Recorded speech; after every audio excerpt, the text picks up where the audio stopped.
Hello, everyone. Welcome to another edition of the Ms. Texas Show. Super excited. Melissa Santana here, your co-host.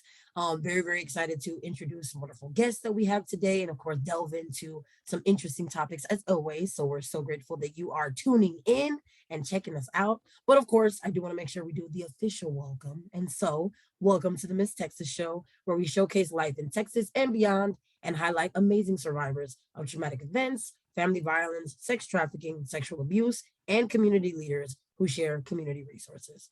Under our segment Military Time, we invite military and veterans who would like to share with us their experiences during and after the military service.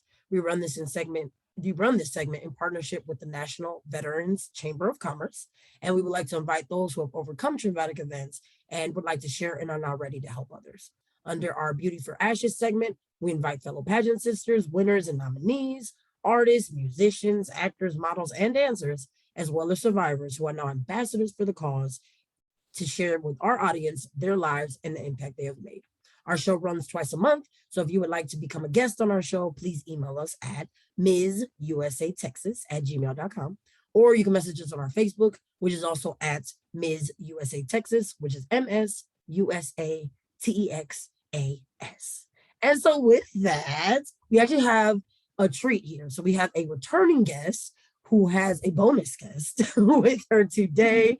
So also we haven't had super opportunity to do it. So I'm like super excited. I'm over the moon about it. But to give everyone context on who we have Heather Pagán with us, who is an overcomer who has used her past to help build up her future. She was enslaved to a lifestyle of sexual exploitation, drugs, homelessness, abandonment, abuse, and hopelessness for over 18 years. In 2008, Heather was sentenced to the South Carolina Department of Corrections, where she served 2 years and was completely transformed. While incarcerated, Heather found that this time could be a time of hope for her, a time where she could begin to rebuild herself. She began to submerge herself in Bible studies, volunteer work at the chapel, and other life group related activities. This is where Heather started to build her hope in knowing that when she left the bars of SCDC, she would never have to return again. And in 2010, when Heather was released, she began to get involved in her community by doing outreach work, service work in her area, speaking to youth and young adults, and making good choices and empowering them to also make a difference in their own communities. Heather has a passion to serve and to encourage others by her own personal story of being healed and delivered through the working power of Jesus Christ. She has dedicated her life to impact those whom she is around, bringing them hope that they too can make a difference. Over the last 9 years, Heather has been a keynote speaker for many organizations. She has worked in the Office of Administration and has been ordained as an evangelist. And in the past, she has worked overseas in Europe with human trafficking in the red light districts and with refugees. Heather has published her first book of a series of 3, Beyond the Bars, One Woman's Journey to True Freedom, and is currently working on book 2. She is enrolled in John Maxwell and has received her certification in leadership training. She is now employed by Lighthouse for Life, a local human trafficking organization, as their survivor care coordinator. And she's also married to the wonderful Sam Pagán, who we happen to have here today as well. And so what we get to see today is not just Heather, the amazing person that she is, and your incredible journey, but also the wife. So this is really cool because we get to have an insider perspective into that and get to have, a little insight in that area. So I'm definitely, like I said, over the moon excited. I'm so glad that you all have shared your time with us. And so I definitely want to give you all an opportunity to introduce yourselves, I would say individually, but then, give us a little background on, who you are and just, a little bit about you first. Yeah, well, everything that I needed to say was in the bio. So save time. Like, man, that was a lot. And it's a great reminder to hear those things as somebody reads them back. Like, man, okay, where have I kind of fell off of, the drive and the push into that purpose and passion that you just read? And where could I find some elevation levels to be more impactful? So I appreciate the bio, but I'm going to leave it to Sam to share whatever he wants to share about himself. Well, I'm a Navy veteran. I served for 8.5 years in the Navy, and that was from 80 to 1988. Thank you for your service, by the way. It was my honor. It really was. the best thing that I ever did besides marrying her. So, um, Two. um, so I'm a chef. I've been a chef all my life. Just been in the restaurant business. I had my own restaurant in Atlanta, and I'm moved up here and started working for a homeless shelter as the food service director there. And when I did, I was not going to ever be in the industry again before I did that. And God had a different plan for me. And so that's what I've been doing. And then right now I work at University of South Carolina as executive chef in one of the dorms that is in there. So we feed about 800 people, 500 to 800 people a day. Wow. Which is no small feat whatsoever. No, I got a food. great staff Right. though. Wow. He's got the key to everybody's like happiness through their stomach. Amen. That's what I was thinking. I was like, it is time to eat. So I need to go there after this. So Yeah. well, very cool. Okay. And so you definitely did that. And so, and for viewers who of course don't know much about you both, together, how long have you been married and all of that? Like just a little background on the marriage. Well, Sam and I, we got married on March the 5th of this year. We worked together at the homeless ministry. We were in two different locations. I worked with the women and children at a different location, and Sam was downtown with the men. So we had lots of interaction in friendship, getting to know each other. I used to do intakes for the ladies, and we did them at the downtown location. So there were plenty of opportunities for us to hang out, get to know each other. We had one of our coworkers who used to invite us all to her house. And so I knew Sam. I knew a little bit about his character. I knew he was funny. I knew he was a little sassy, and I knew he could make great food. We got opportunities to hang out at work events like Christmas parties. At the time, I was married to my ex-husband, so Sam and I we just became friends. Like I knew him, he knew me. We did. And then after I was going through my divorce, Sam became a really good place for me to just be free, to share, and it was a really hard thing for me to go through in my divorce, because one of the things is that I struggled through that marriage because my ex-husband was addicted to pornography, and it coming out of the life that I was in, it was very it caused more distrust. It caused a lot of things to come up in me that were trauma triggers. And so going through that divorce was difficult because he was a Christian man. And so I dealt more with the feelings of betrayal and hurt deeper than I did with the men who abused me in the world. And so Sam became a place of trust and friendship and vent and just share. So we started our friendship, in 2017 when we first met, but really in 2019 when I was coming out of my divorce, out of my past marriage, and we formulated this great foundation of friendship. And one of the things that happened during that time was that Sam was always the same person. It was just like consistency is important. And when somebody can be the same person all the time, it helps build a pattern of trust. And so in 2020, in March 5th, 2021, this year, we got married. And, it was always our goal. Sam will always tell you, Heather, he's always told me, Heather, you are always my goal. Like I knew I was going to marry you. You were the goal. You are the goal. And I began with the end in mind. And so we, the problem is I cooked her a really good steak.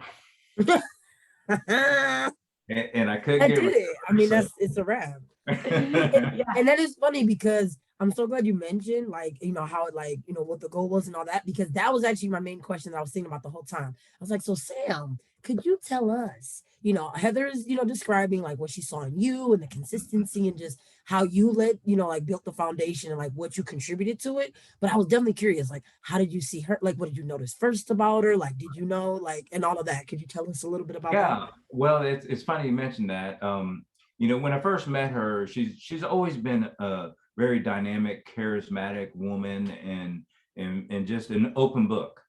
And that's kind of admirable because what you see here is what you get, and it's not going to get better or worse. This is the way it is for me, and my memory's bad. And I hate lying. So it's better to tell the truth consistently and be the same person wherever you go, and my children know this.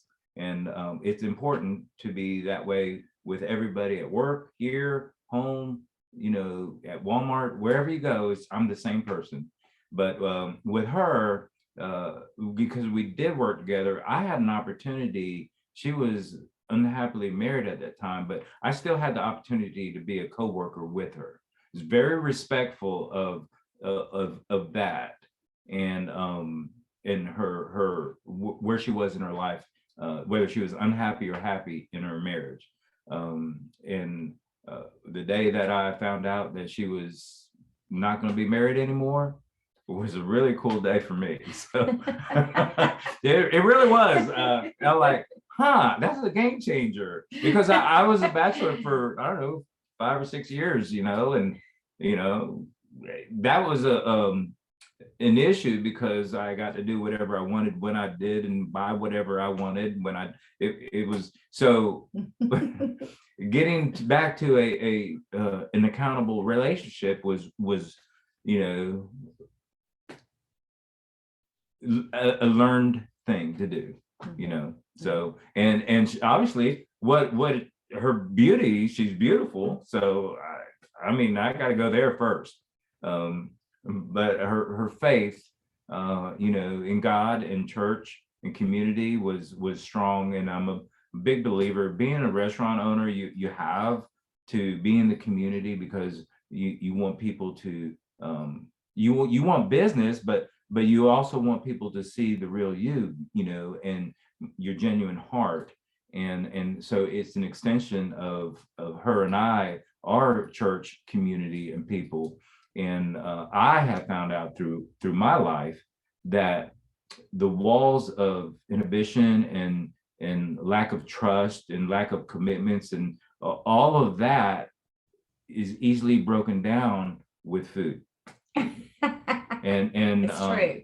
you can I can cook all kinds of cultures, cuisines, ethnicity, so that is really exciting for me because it's tangible to other people's lives that remind them of a great spot in their life that they feel comfortable opening up. And because of my faith, I really feel that I use this historical literature, which is the Bible, as a foundation, as a leadership book, and something that I can use as self-management as well. But in relationship, I mean, it covers everything. It's a great guide. It's like your car manual. If you open up your manual and read it, you can have a pretty good, successful life of a car, and it's the same thing with me. I think this book, which is the Bible, it is a great book and a guideline to how to do things right. Mm-hmm.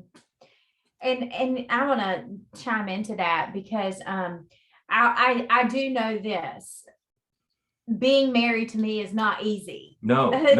And also being me is not easy. So I know being married to me is not easy. And there are several times when I would say to myself, man, if I was him, I'd have left me a long time ago. Right. But she's always been the goal. But because, you know, the thing about coming out of the life that I lived for so long, it's a matter of, broken trust. There's always an ulterior motive to something. Like nothing is pure. So you're like in your antennas are always going, okay, well, what's wrong with this instead of what's right with this? This always goes to the negative before it goes to the positive, or the lie before the truth. And so it's super hard for people who have had complex trauma in those areas, because it's intentional to have to tell yourself, okay, this is true, this is a lie, this is consistent good, this one time that it might not be good, and maybe there's a conflict of interest, doesn't mean that the whole thing has gone to crap. And a lot of times that's what happens with people who have had a lot of trauma, and it's there's the whole terminology of self-sabotaging your own good stuff, right? And I find myself, and the good thing about Sam is that he recognizes a lot of things that happen when they happen, and sometimes he doesn't, and I sometimes don't have words to explain what I'm going through. But he has the ability to be fluid and flexible and know what. Patient. Be patient. I'm not going to say know what to say. It's not like he's trying to find the words to say, but it's almost like he's learned and he's learning that when my nervous system gets activated and something happens, it's like, oh, she's super anxious. Okay, let's just calm down. Or like, this is not what that meant. Like you heard something and it went through this distorted place in your mind and it came out completely wrong on the other end. And so we're working, and Sam's been able to work with me, and I think that's the only reason why we're still together. Well, I firmly believe though that God has put us together, but I've learned that antennas are an important thing in communication, whether it's in radio or anything, cell phones. We need antennas to communicate, and when her antennas are raised, a lot of times it's hard for me to understand that initially, because I haven't experienced the dysfunction that she has. I don't, when I talk to a woman, I have a good intent and a conversation that is proper and appropriate. And with her, in the past, other men don't do that. So if I get a text or a conversation with a woman, her antennas can go up. So I have to learn how to communicate through her antennas, because the words, I understand her anger has got in. So if I get angry, I have to be slow to anger. I have to be slow to speak, and I have to be quick to hear her talk, use words. And a lot of times she doesn't use words. So my intuition has to be more patient, and she's upset about something. It's really not that I didn't bring home milk from Walmart. It's more like I should have thought about her in an intimate way, to where I went and bought you milk and flowers. And, so what she's not saying is more poignant than anything. So I have to get through those antennas and turn down the squelch, all that noise in the background, so I can hear her speak. And then it's time.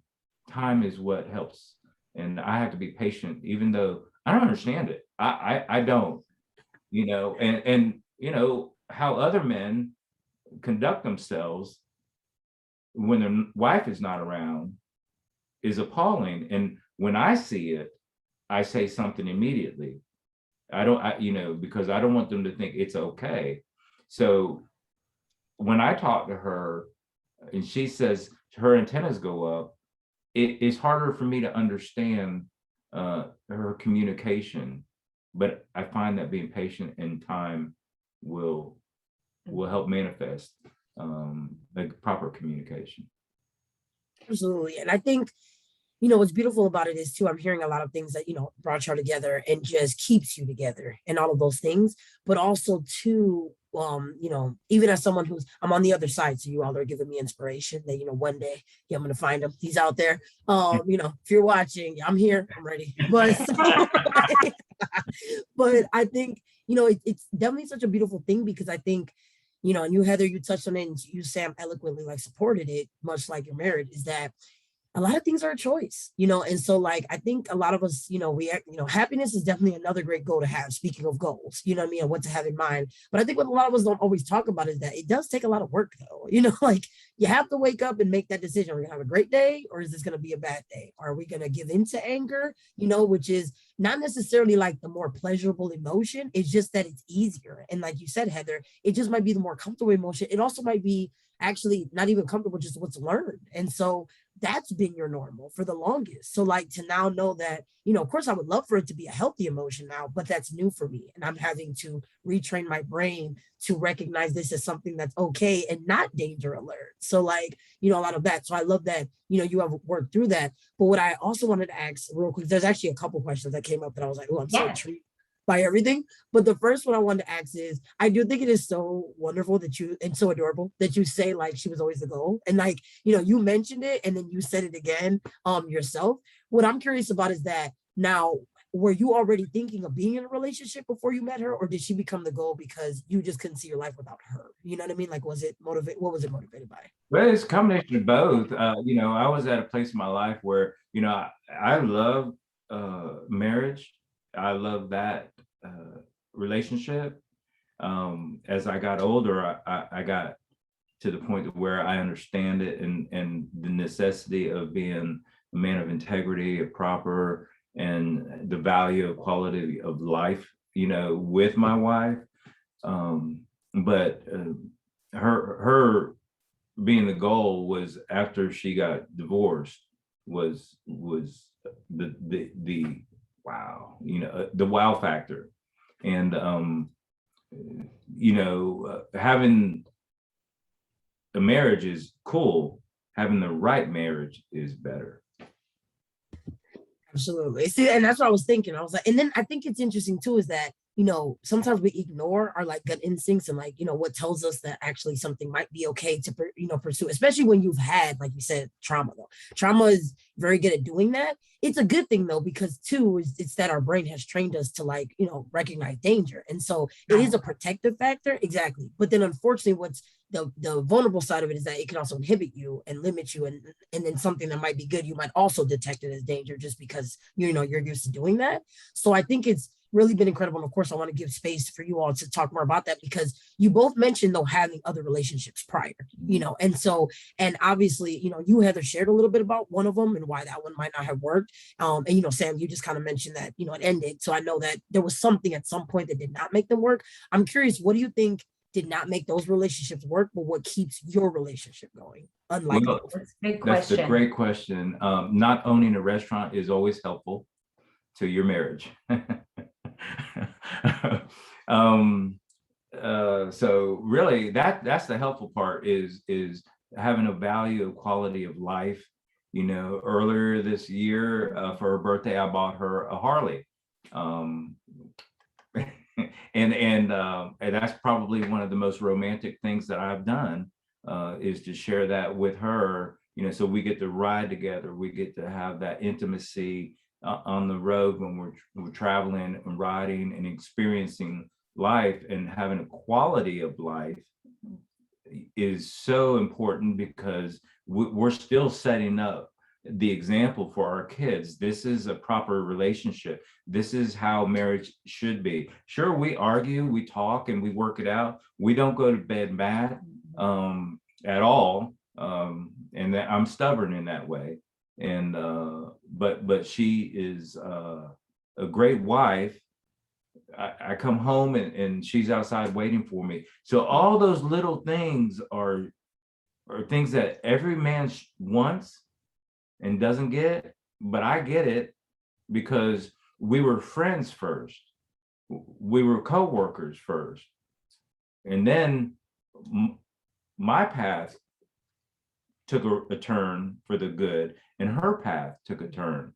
And we winded up on the same path.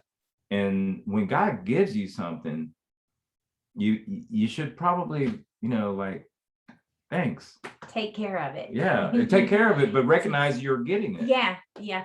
I want to add to that too. Wow, where'd my mind go just now? I want to go back to what he said about not going to bed angry. That has been, all relationships have their moments, are difficult, even if you didn't have any trauma ever in either one of your lives. I mean, you're going to have a conflict somewhere down the line.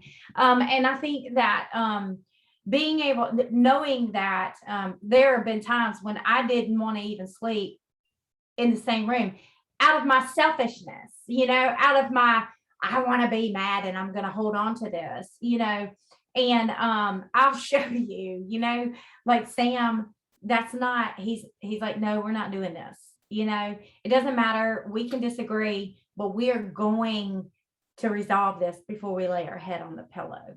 And I can say we always do that. Now, there may be some things linger that we sit down at the table with a cup of coffee and just say, hey, listen, I want to apologize for this, and I love you, and I don't want this to happen anymore, because the enemy would love to take every situation and continue to cause a breach in the law, to where, there's so much distance between each other that you just continue to operate in the fence that's built between you. And I love the fact that Sam and I have always, even prior to our marriage, I mean, I did not want to make any, I didn't want to get married again, only for it to fail. So we dated, and we still date, even after saying I do. And so it's been important for us to have resolve, and it's been good for my psyche. It's that thing that continues to, that shows you that I can trust this, I can trust this, I can trust this, I can trust this. And then as far as, the past marriages, with him and with me, we both knew what we didn't want to do, and we both knew what we did want to do. And that's not to say anything bad about his past marriage. It's just kind of one of those things that you don't want to do it that way again. You don't want to repeat it, and one of the things I love about Sam is when it came to a job. Okay, so the homeless food thing came to an end, and he had to go look for something else. And one of the things that I appreciated so much about him is he went on interviews and he said it doesn't produce a good quality of life with my family. And so I've turned down he turned it down. And good ones too. Because he knew from past experience being in the restaurant industry that that it caused a wedge. And so he knew that he didn't want that to happen again. And I love and admire and appreciate that about him with our marriage, because my love language is quality time. And I don't want anything interfering with that. And that is, and let me say this too. It's super important to know in your relationship where your companion sits with their love languages. And we did that early on.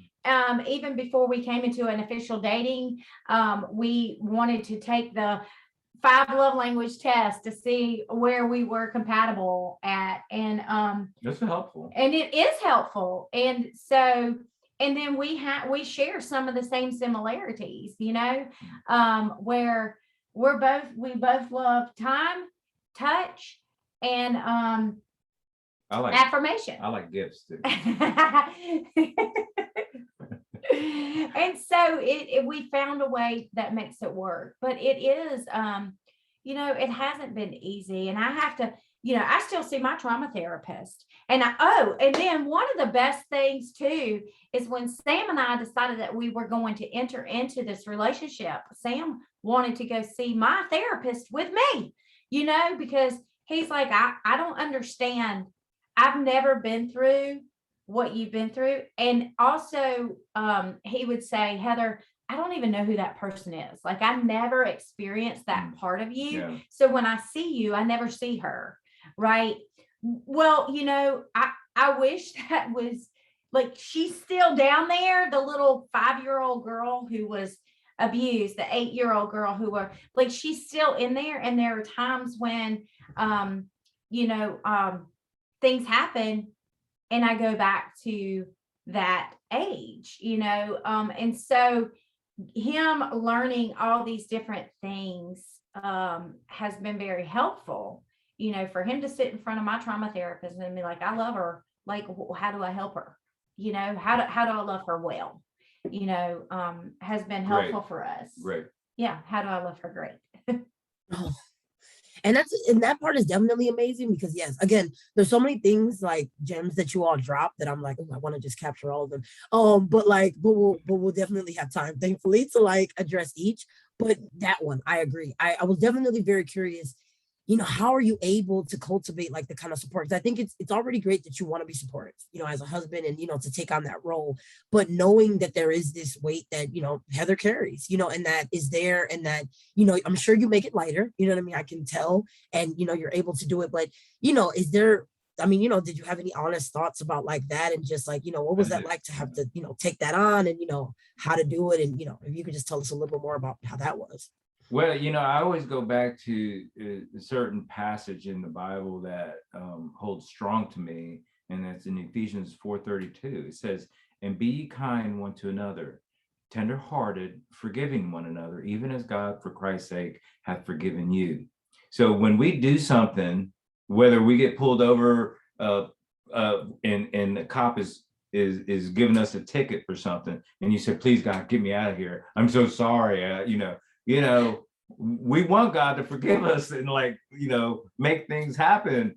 And if we don't keep a short account of our failures, our faults, and try to refine them and make it better and apologize and ask for forgiveness, if we don't do that, we won't have a good relationship. So I won't be able to see those antennas pop up with her.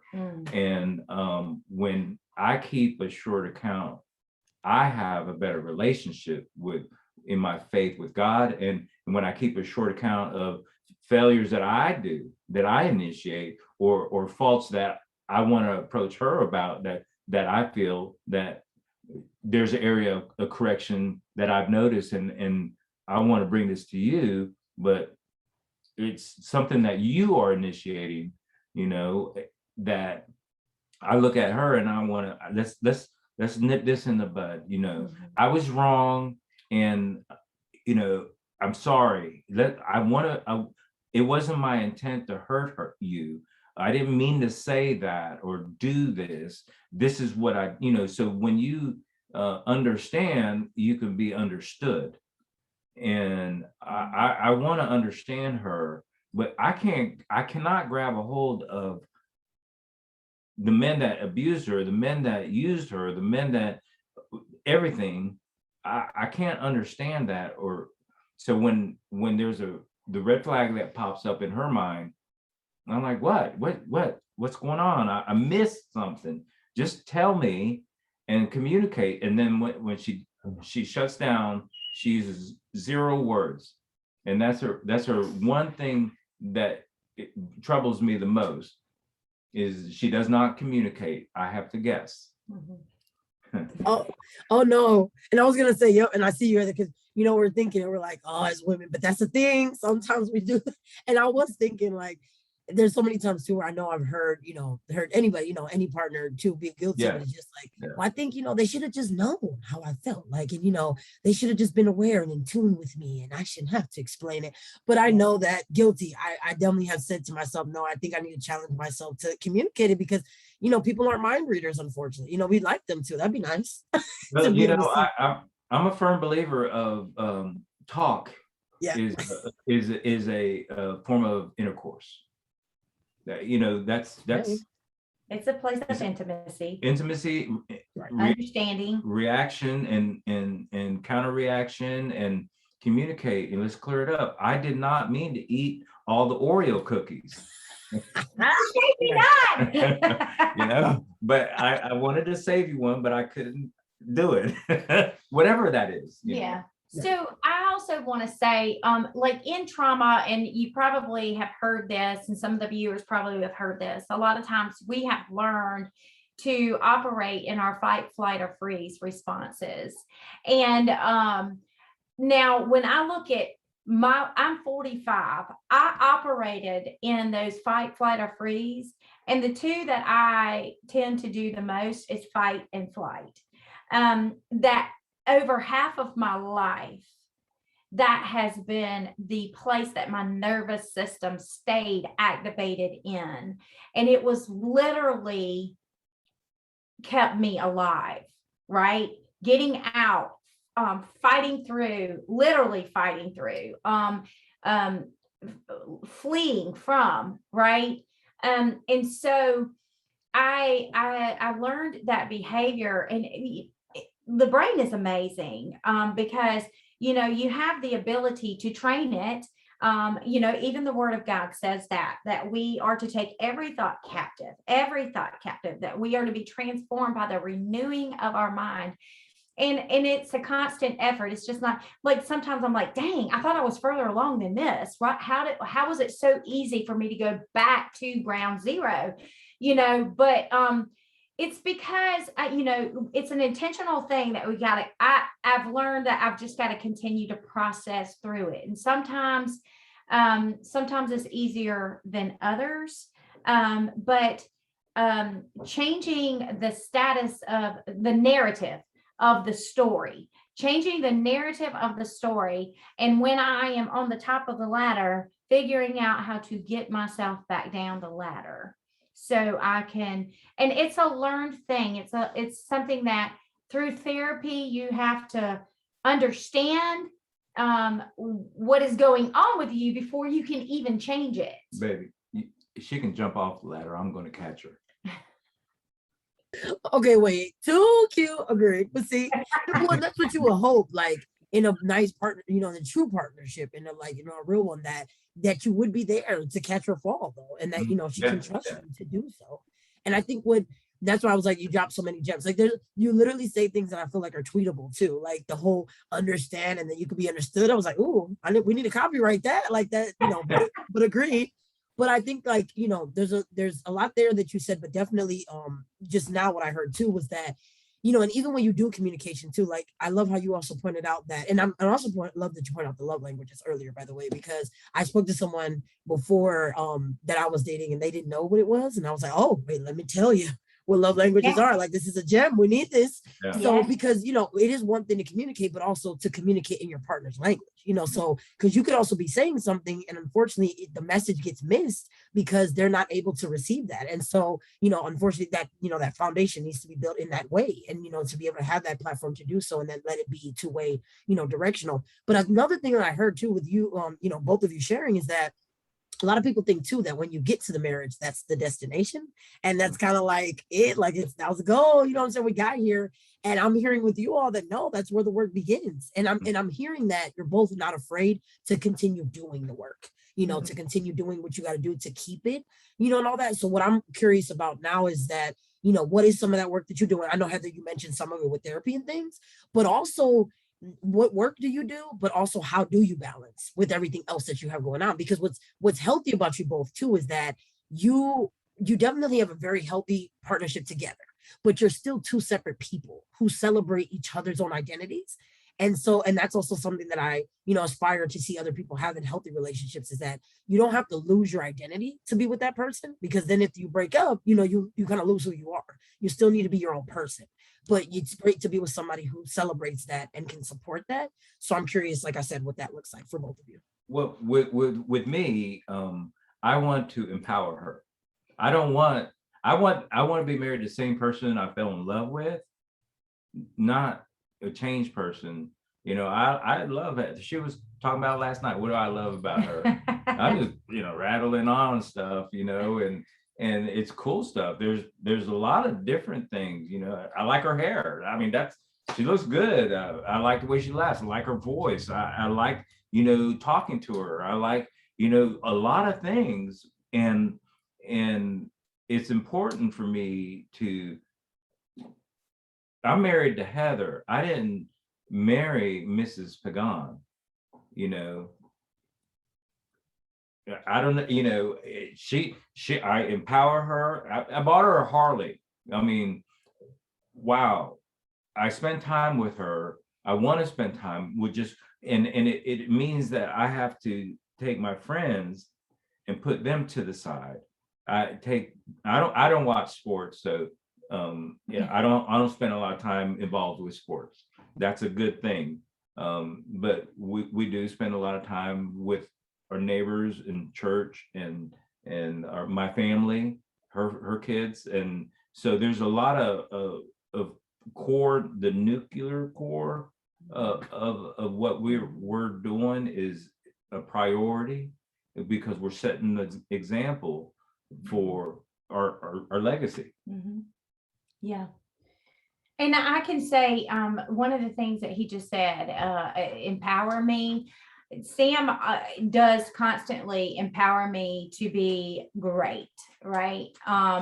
And not good, but great. And so support and it's taken me some time to understand his work ethics, because the same way Sam wants me to be great is the same way he wants to be great, right? And there's been often times he's like, baby, I do this because I love you. I'm going to work because I want to be great at what I do, because if I'm great at what I do, it's kind of like the runoff, everything that the overflow, the runoff, that you would be great too. So I personally, I've told Sam, I'm like, look, you're a lot older than me, and I got to go before you, because I don't know if I couldn't do this again. I'll never find another one of him, right? I never want to have to find another one of him, because he's like, he has, and he does love me well, great. And I'm not, if something happened, God forbid, one of us do have to go at some point, death is inevitable, I can live without him, but I don't want to live without him, right? Because going back to him empowering me, like if anything were to happen and that were to be the case, like he's given me enough self-worth and empowered me that I can continue on, but we are together, and She can cut the grass too. I love her. So I don't know. I feel like we empower each other to be, and we inspire each other to be the best us that we can be together. And separately. she mentioned my age. I'm 58, and I've experienced a lot of life, and I've read a lot of books and studied and been all over the world and had all kinds of experiences, traumatic and fantastic. I mean, both ends of that spectrum. And I've had to persevere through all of that to be where I am now with her. And it would be it'd be a discredit to not share that with her, especially when our life's goal is to be impactful. We know what we do, and we know why we're doing it. And it's important that we are continuing to be impactful to anybody who cross our path. And we're not always successful. We have our own little fallible points in our lives, but I mean, we're still human beings, and we will continue to ask for forgiveness, but recognizing our shortcomings and having a short account keeps our relationship peaked out at always going. And I do believe that our marriage is for those who know us or those who will watch this, it is hope, especially those who feel like this could never happen for me. I mean, I have felt like that, and it is, there are good men out there, there are men who know how to love and know how to treat you, and all men aren't bad. And for a long time, I just thought every man's the same. None of them are any good. They all want something. They all have this ulterior motive to hurt you in the end, but this, having Sam, in my life, that's an untrue statement, and trust, it can be given again, and great things can happen in relationships. And so I'm very thankful that the Lord would give us to each other, especially to me, knowing that where I came from, I mean, I never thought that I could have such a great relationship. Absolutely. And I also, and I never got to officially say congratulations, because hey, it was a recent marriage. Hey, so I'm super, officially that way. But also just that I agree. I think that's what's most resounding and most inspiring about your story, is that yes, you definitely literally give light to the fact that there is hope on the other side. There's light on the other side, if you just work on and you were literally working on yourself when you met him. You were following your purpose too. Like, you knew that even though I've been through this doesn't define who I am. I still want to be able to help others. And I always think that's always the inspiring thing about a lot of us who face trauma. Like, you never just want to wallow in it. You still, know what that was like to have felt that way. And the last thing you want to do is have anybody else feel that way either. If I can help them not feel like this, let me do that. You know what I mean? So any myth about how traumatized people want to traumatize others, we're here to dispel that. Absolutely not. No one wants to recreate that. Like, that's definitely something else that might be going on when that occurs, because that's not the norm, in that.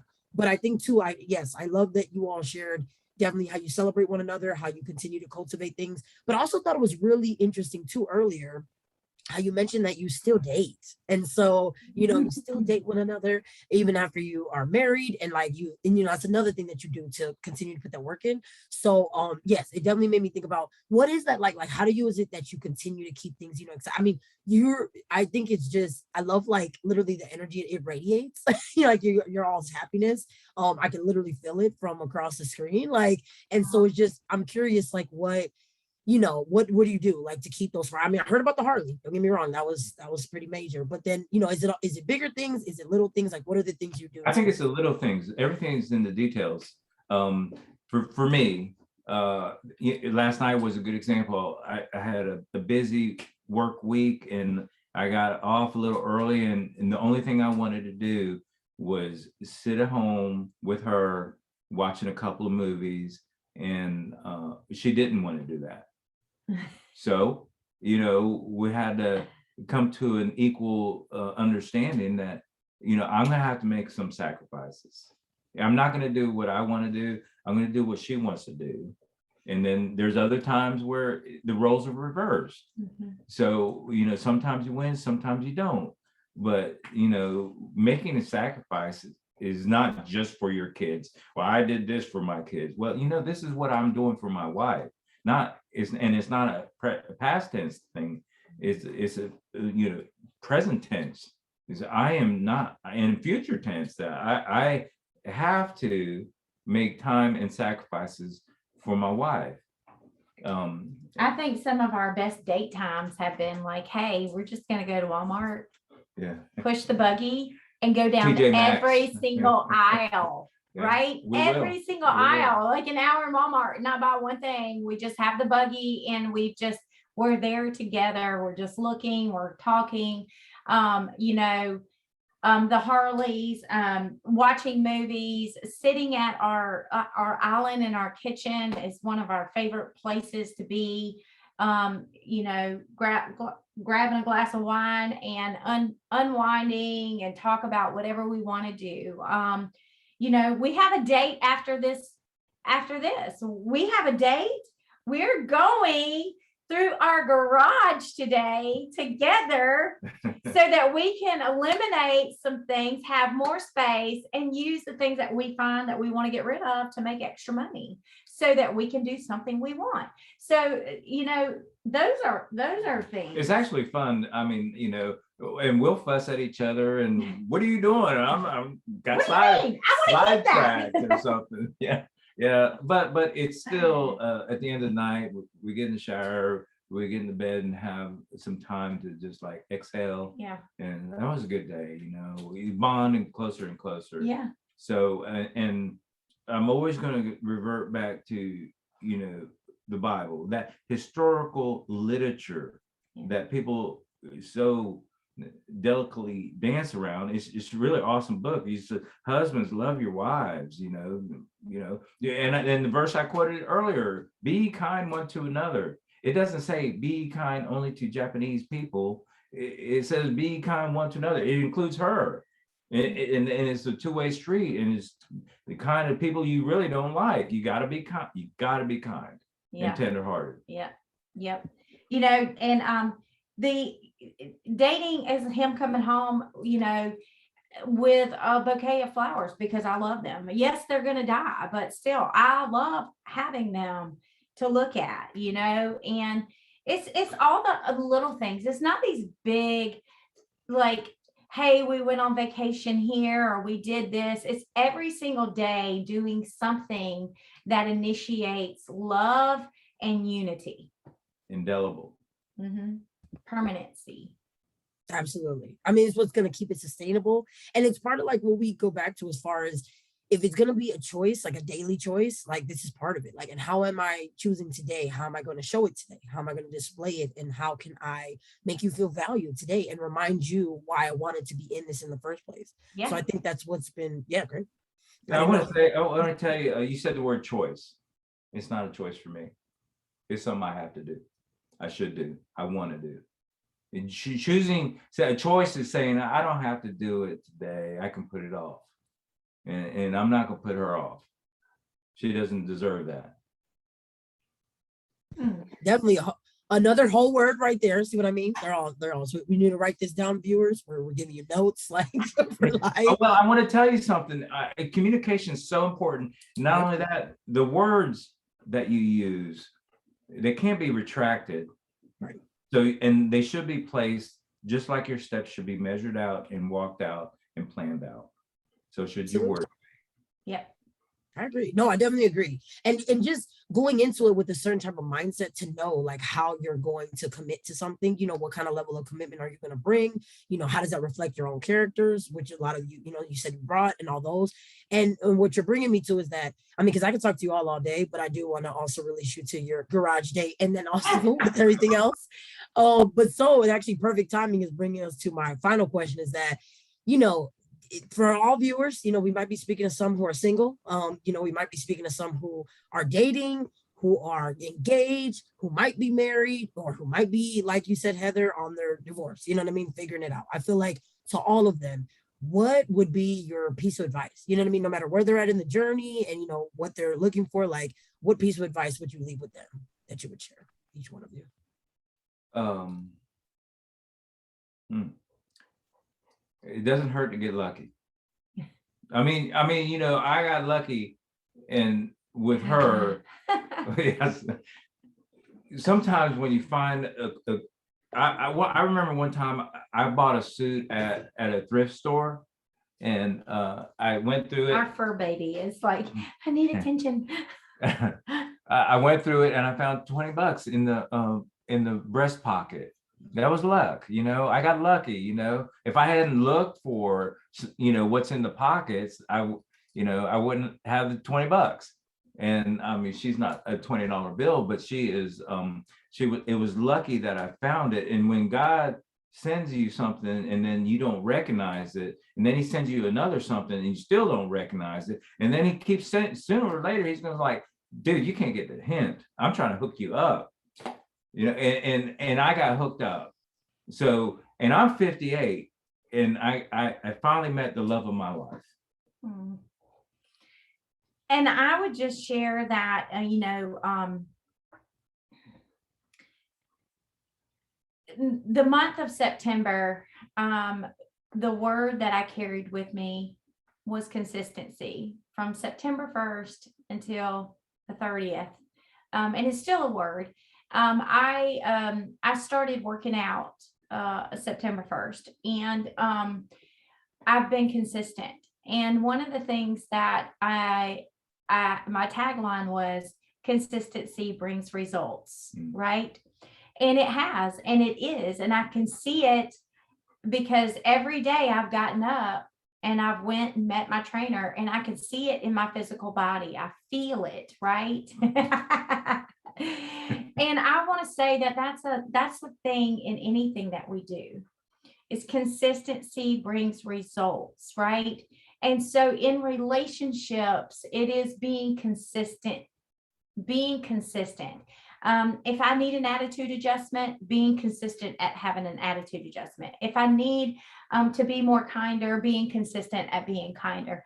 And there's this thing that you've probably heard, that it takes 20, 30 days to create a good habit or to replace a bad habit, you know. And if that's just what you need in the relationship that you're in the marriage, or, you know, whatever you want, you have to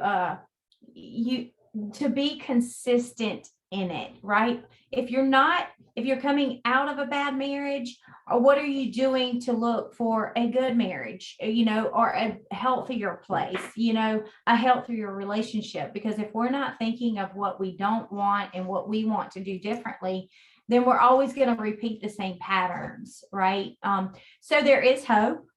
There's hope. I think that's a great word to use. There is hope if you're in the older, if your age is a little bit older, that, you know, God can still bless you in regards to great relationships. You're not too old. If you're a person that still has a host of trauma that you feel like is consuming you, there's hope. You know, I think we have the ability to make things great. I want to say something, if I may. Yes. Interrupt you.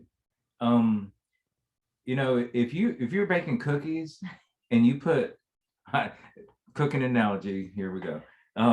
If the recipe requires sugar, and you put sugar and salt in the same light container, and you didn't label it, it takes you one time not to do that again. So if you don't change the container, you're going to get the same results, and you're going to make the same mistakes. Not every time, but you're going to, until you do something about that. See, and this is what I meant by like all the gems. Exactly. Mic drop. And also, here we go. Another thing to it, but agree. And so I just think that, yeah, that's why, you know, and it's just such a nice reward too with all of that, you know, having taken the time to label things properly, to, you know, to put in the work, to be able to give yourself permission to heal, to like fully embrace that journey and continue to be on that journey, that it can manifest itself into something so beautiful. You know what I mean? Like the happiness that you have individually, but then the beautiful thing that you both share collectively and like together. So I think that that is just, you know, the best. And like I said, it's been nothing but a pleasure, but I definitely appreciate that, you know, even with our that, you know, you were able to share all those things. But now I'm just curious. So if viewers, you know, I'm sure they're, you know, moved as I was by everything that you shared. If there's any way that they wanted to connect with you, I mean, do you have anything or like, you know, any way Yeah. to connect with you? So we're both on Facebook. Sam Pagán, Heather Pounds Pagán, is my Facebook name. HP Grace, is my Instagram. And then Beyond the Bars, One Woman's Journey to True Freedom, is the book. Right there. It is available on Amazon, or you can contact me directly. hpgrace24@gmail.com is my email. And yes, I love opportunities to be able to share faithfulness and love and hope for those who may not feel like things are hopeful. Absolutely. And I'm not, she's on Facebook. If you want to know what I'm doing, look at her Facebook. Very good. Makes it easier. She's a spokesperson. Very good. We know our role. Oh man. But no, I definitely agree. I'm just glad that, you know, you're willing to share and that you know, you continue to say that wonderful message of hope. I mean, I think if we didn't know before, I mean, it definitely exists, viewers. And I mean, we hope that you know that it is out there. It can be out there. And it also just takes us believing that we deserve it, you know, and that, you know, that's right. That's the biggest part. I know you might have heard a lot of, you know, negative messages. She deserves me.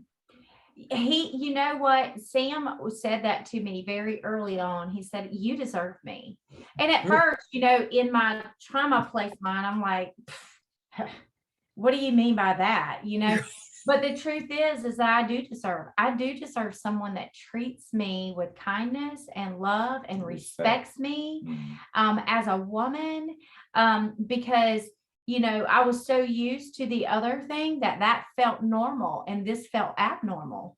And now this should have always been the normal, you know. And then he says too, I deserve you, Heather, you know, and I think that's a good place to be. I deserve you. Absolutely. And I think viewers, same for you. Like, we hope that you, if nothing else, please hear that you definitely deserve happiness as well. You deserve, you know, whoever is meant to be with, and also you deserve it for yourself first, you know, before you even get it with anyone else. And it doesn't necessarily have to be just them giving you that validation, but it's nice to put that little icing on the cake, you know, when you know, after having had all that. So with that, like I said, I just love everything that you all mentioned. Like I said, I appreciate it, but it was truly, truly a pleasure. Cannot thank you both enough. Definitely hope the date goes wonderfully. And so once again, thank you for taking time out of that and everything that you have going on to share with us today. So thank you both. It's been an honor to be with you, Melissa. Thank you.